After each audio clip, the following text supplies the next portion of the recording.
نہیں آتا ہے؟ یہ ضرورت یہ تو ڈیپینڈ کرتا ہے نا کہ جو فنکار ہے وہ استعمال اسے کس انداز میں کر رہا ہے. اگر تو وہ جیسا ہم نے کہا کہ بے ساختگی وہ اس میں پیدا نہیں ہوگی اگر وہ شعوری کوشش کر رہا ہوگا. لیکن اگر اسے اس ٹیکنیک کے اوپر مہارت حاصل ہے، اس کی مشق اتنی ہے کہ وہ قاری کو محسوس نہ ہونے دے کہ وہ شعوری طور پر یہ ٹیکنیک استعمال کر رہا ہے. جیسے مثلا موت کی کتاب ایک کامیاب ناول ہے، میں سمجھتا ہوں اس پر بہت نقادوں نے لکھا ہے اور بڑا اہم ناول خیال کیا جاتا ہے اردو ادب کے اندر. اس کے اندر اس نے استعمال کیا ہے.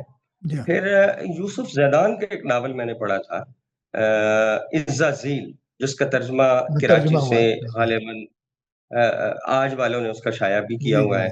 اس کے اندر بھی یہی ٹیکنیک استعمال کی گئی ہے اور اس کو لیکن محسوس کسی طریقے سے نہیں ہوتا کہ یہ جو ہے انجینئرنگ کی گئی ہے، ہوں. بلکہ یوں محسوس ہوتا ہے کہ یہ نیچرل فلو کے اندر ناول جو ہے وہ آگے بڑھ رہا ہے اور قاری جو ہے وہ اس کا اتنا ہی لطف لے رہا ہے جتنا کہ وہ یہ سمجھتے ہوئے لیتا ہے کہ وہ ایک حقیقت کو پڑھ رہا ہے.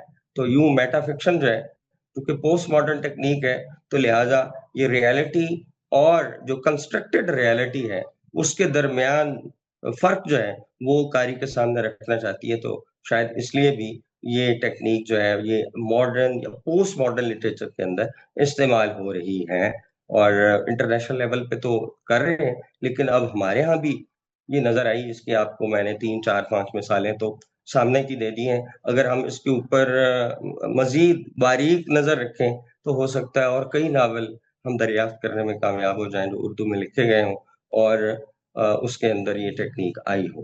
سو بہرحال میٹا فکشن مختصراً ایک بار پھر دوہرا دیتا ہوں کہ یہ